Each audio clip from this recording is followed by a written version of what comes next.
बघितलं का आत्या, कसं जात चाललंय माझा या घरात. मालका पुढे तर माझं काही चालत पण नाही. हा ना, माझीच बहीण, माझीच सवत आहे. तिला पण माझं काहीच बरं बघत नाही बघा. माझा लेक आल्यापासून त्याचा पण जात चाललाय. त्यानं काय कुणाचं बिघडवलंय?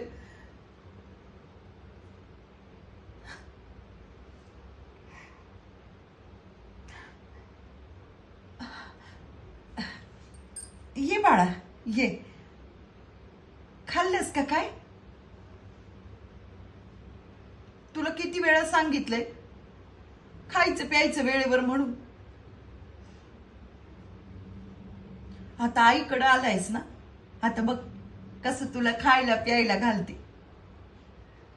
जा, हात पाय धुवून ये, जा.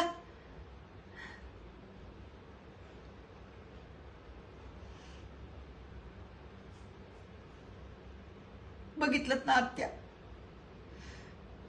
सकाळपासून पोरानं काय खाल्लं पण नाही. पण हाय का कुणाला काय काळजी?